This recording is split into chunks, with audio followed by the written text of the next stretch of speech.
입안에 음식과 함께 입안의 세균들을 삼키게 되는데 그것은 위산을 통해서 한번 걸러지게 되죠. 한번 죽게 되는 거예요. 강력한 산에 의해서. 근데 그 산이 없어지니까 대변에 구강미생물이 그대로 나와요. 그게 그대로 나올까요? 뭔가 몸에서 이러저런 문제를 일으킬 가능성이 높아지는 거겠죠. 뿐만 아니고 이 약 역시도 이러저런 부작용이 늘 따라다녀요. 비타민이 결핍된다든지 골절염이 증가한다든지 이러저런 염증이 증가한다든지. 이건 제가 어느 한의사분한테 배운 거예요. 속쓰림. 제가 최근까지만 해도 이게 있었거든요. 계속 아침에 오전에 속이 불편한 거예요. 이거 제가 먹어보니까 그 어떤 약보다 효과가 좋아요. 생감자 갈아서요. 요구르트 타서 드세요. 생감자만 갈아서 먹으면 맛이 없거든요. 잘 못 먹겠어요. 그래서 약간 달달한 요구르트. 이걸 굳이 해석을 하자면 생감자는 요새 말로 하면 과학적 언어를 빌자면 프리바이오틱스라는 식이섬유예요. 일종의. 유산균은 몸에 좋다는 프로바이오틱스죠. 이걸 같이 그뿐만 아니고 생감자 제본 인터넷 보니까 엄청 좋은 효과가 많다는 거예요. 드셔보세요. 속 쓰릴 때. 약 드시지 말고. 훨씬 더 좋을 거예요.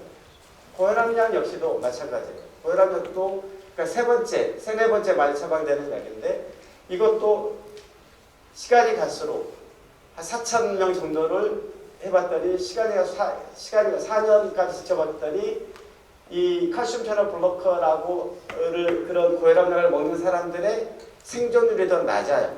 더 많이 돌아가신다는 얘기거든요. 지중해식 음식으로 혈압을 낮출 수가 있어요. 지중해식 음식이 건강에 좋다라는 건 다 아시죠? 우리나라 음식이 제가 보기엔 지중해식 음식보다 훨씬 더 좋아요. 근데 지중해식 음식은 학술 저널에 많이 실려요. 왜냐? 영어권 나라기 때문에. 그것뿐이 없어요. 제가 보기에. 우리나라 음식 혹은 지중해식 음식도 좋아요. 어쨌든 요 저널도 요 저널이 제가 아까 세계에서 가장 권위 있는 저널의 이름인데요.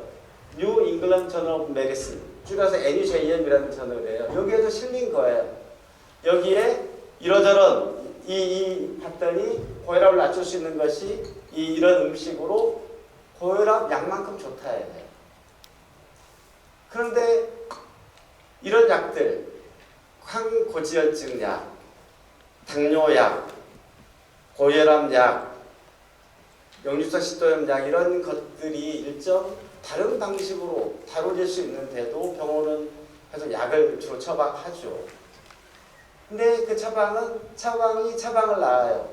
예를 들어서 제 아는 분도 고지혈증 진단을 받아서 고지혈증 약을 처방받았어요. 당뇨가 걸렸어요. 당뇨약을 또 처방받죠. 그러면 점점점 더 약이 들어가는 거예요. 이걸 어떤 사람은 영어로 prescription cascade, prescription이 처방한다 이런 뜻이거든요. 처방이 마치 폭포수처럼 커져간다 이런 용어가 있을 정도예요. 우리나라 노인들 65세 이상 노인들의 평균 약 복용이 5.3개라네요. 여기 아마 65세 넘으신 분이 보이는데 평균 5.3개고 이건 다른 나라랑 비교하면 엄청 높은 비율이에요. 이게 약은 약 자체가 부작용이 있을 뿐만 아니고요. 약과 약 사이에도 상호작용이 일어나거든요. 이게 아주 약물학의 기본이에요. 그런데 여러 개의 약을 먹으면 당연히 상호작용이 일어나겠죠. 그럼 어떤 일이 일어날지 사실 아무도 몰라요. 그런 이유인지 아닌지는 모르겠어요. 다만 5개 이상 약 먹는 어르신 사망률이 더 높다. 이런 통계가 있는 건 사실은 어떻게 보면 너무 당연해요. 제가 보기에 고혈압, 당뇨, 고지혈증 이게 대표적인 만성질환인데요. 그런 만성질환을 만드는 공통의 원인이 있어요. 인슐린 저항성이라는. 인슐린 저항성이라는 것은 꼭 기억하고 가셨으면 좋겠어요. 그래서 한번 따라해 보겠습니다. 인슐린 저항성. 제가 보기에 우리 몸에는 여러 호르몬들이 나오죠. 우리 몸에 모르겠어요. 몇 가지인지는 모르겠어요. 엄청 많은 호르몬이 나오는데 그 호르몬에 의해서 우리 몸이 지탱되고요. 그 많은 호르몬 중에서 단 하나의 호르몬만 골라봐라. 가장 중요한 그건 인슐린이라고 생각해요. 왜냐? 인슐린은 우리가 먹은 것을 우리 몸에 쓰이게끔 도와주는 그런 호르몬이거든요. 어떻게 도와주느냐? 인슐린은 마치 어떤 사람은 열쇠라고 비유하기도 하고 어떤 사람은 택배기사라고도 비유하기도 해요. 우리가 뭘 먹잖아요? 그러면 이런 당들이 떠다녀요. 피 안에. 그러면 그것이 각 세포로 이제 들어가야 될 거 아니에요. 그래 에너지가 쓰이죠. 근육이든 뭐든. 그럴 때 문을 열어주는 게 인슐린이에요. 인슐린.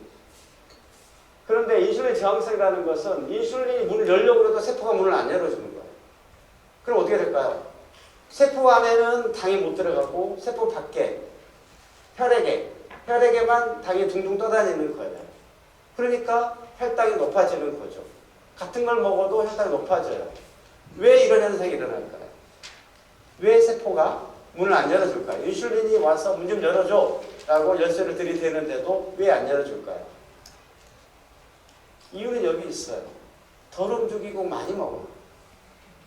여기 생각해보세요. 우리 한 세대 전만 해도 제가 1966년생이니까 저 어렸을 때 제가 저랑 장흥이라는 아주 깡촌에 태어났거든요. 거기 보면 먹을 게 뭐 지금 요새 뭐 편의점 뭐 이런 게 있었나요? 당연히. 그쵸? 원래 이렇게 살았어요. 호모사피엔스는 원래 이렇게 오래 사는 거예요. 오랫동안. 뭐 저보다 한 세대 앞서신 보릿고개 이런 말도 있었고 따지고 보면 우리 몸은 그렇게 진화한 겁니다. 늘 먹을 게 있지 않았어요. 그리고 늘 이렇게 뭔가 저는 최근에 편의점에 가면 편의점에 진열되어 있는 것들이 음식으로 보이지 않아요. 그건 제가 보기엔 음식이 아니에요. 이유는 이따 말씀드릴게요. 어쨌든 너무 많이 먹는 거예요. 저한테 치료받으러 온 간호대학 학생이 수술하려면 혈당을 한번 혈당을 체크를 했더니 혈당이 너무 높은 거예요. 왜 그러냐? 엄마한테 물어봤더니 얘가 하루 5끼 먹고 빵을 늘 달고 산다는 거예요.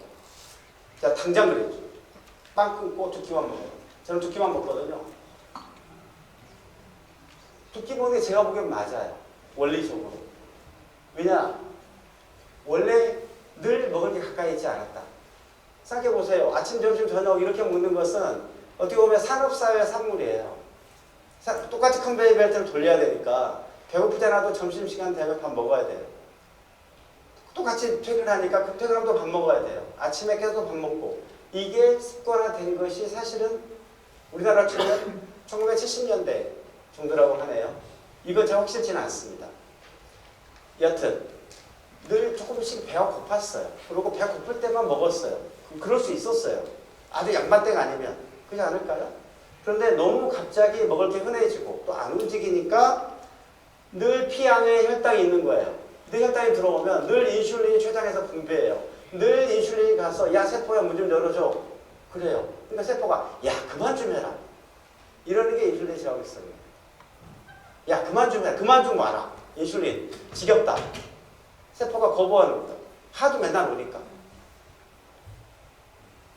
그 중에서도 특히 이 과당 여기 저는 커피도 아메리카노만 먹는데요. 블랙 아메리카노만. 거기에 아메리카노에 그 카페 가면 있잖아요. 펌프처럼 하는 거. 그걸 과당이거든요. 엄청 싸요. 설탕보다 훨씬 쌉니다. 이것을 쥐에게 먹여봤어요. 이게 빨간 선이 이거 과당을 먹인 거예요. 똑같이 먹잖아요. 음식을 먹어도 과당을 좀 탔더니 쑥 혈당이 올라가요. 올라가죠, 둘 다? 당연히 우리도 그럴 거 아니에요. 떨어지는데 빨간 과당을 먹은 애들은 덜 떨어져요. 저건 혈당이 있다는 거죠. 세포 안으로 당이 덜 들어갔다는 거죠. 이건 그리고 저 과당이 이 20세기 후반, 1900년대 후반부터 엄청 소비가 늘었거든요. 그와 함께 당뇨도 늘었다라고 얘기하는 사람도 있어요. 그럼에도 불구하고 사실은 이런데 제가 보기에는 생활습관과 음식에 있는데도 이건 미국 당뇨협회에서 당을 어떻게 설정하느냐의 이 히스토리를 그려본 거예요. 처음에 이 전당뇨란 말이 있거든요. 우리나라 전당뇨라는 게 있죠. 전당뇨가 현재 당 100에서 125 사이를 전당뇨라고 하는데 원래 이것은 병이 아니었어요. 그리고 특히 전당뇨는 약으로 다른 문제가 아니라 그냥 경고 차원에서만 시작을 했거든요. 근데 시간이 갈수록 전당뇨에 약을 권고를 해요. 왜 그럴까? 이건 미국 당뇨 홈페이지를 가봤더니 거기에 100만 불 이상, 100만 불이면 얼마인가요? 우리나라 10억인가요? 그걸 기부한 스폰서들을 해놨더라고요. 스폰서를 봤더니 다 제약회사들이에요. 그러니까 이렇게 당뇨가 앞으로도 늘 수밖에 없지 않을까요? 여기 미국 기준으로 보자면 점점 미국 2050년에는 미국 전체 인구의 35% 정도가 당뇨 환자가 될 거다. 이게 제약회사 입장에서는 엄청 좋겠지만 우리는 좋을까요? 이런 걸 의료화라고 어떤 사회학자는 표현을 해요.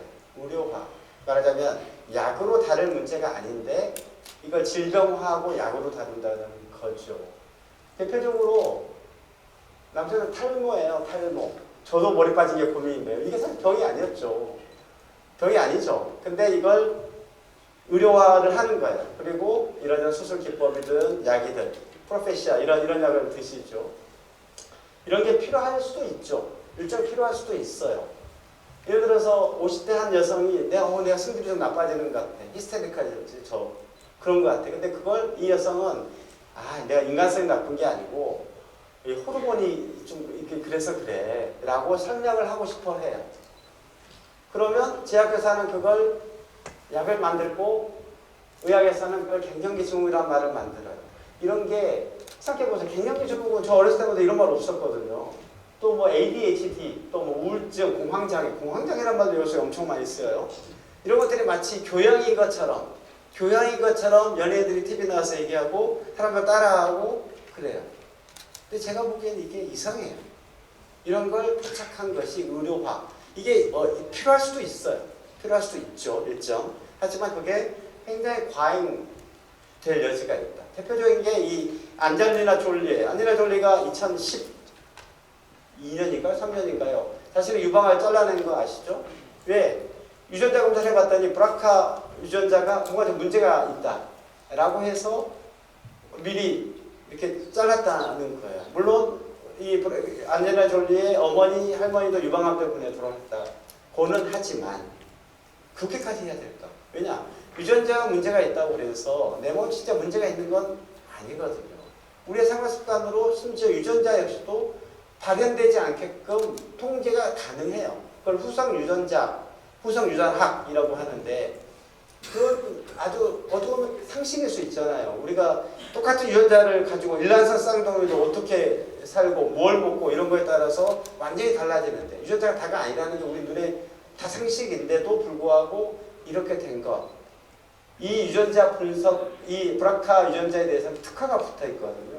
생명과학회에서 특허를 해놨고 이게 안젤리나 졸리가 이걸 받고 이걸 유방을 잘한다 하니까 그 브라카 유전자의 검사는 그게 폭증을 했어요. 이 소식 때문에.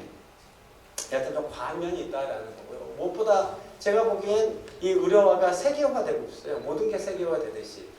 말씀드렸던 미국 당뇨라면 미국 당뇨협회에서 가이드라인을 만들어요. 그러면 우리나라 학회까지 그게 와요. 그리고 제약회사들이 만들어요, 약을. 뭐 이러이러한 흐름들이 세계화되고 있는 흐름이다라는 거고요. 미국과 우리는 아주 달라요, 사실. 미국은 이런 전문의약품이거든요. 이 전문의약품 TV 광고예요. 리피토르가 저 위에 이렇게 고지혈증 약이에요. 뭐 당뇨약 이런 것들이 우리나라에는 이런 전문의약품 광고가 안 되잖아요.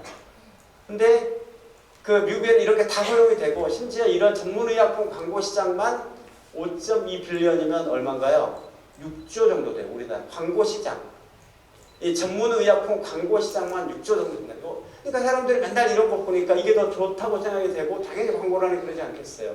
약을 먹게 되는 거죠.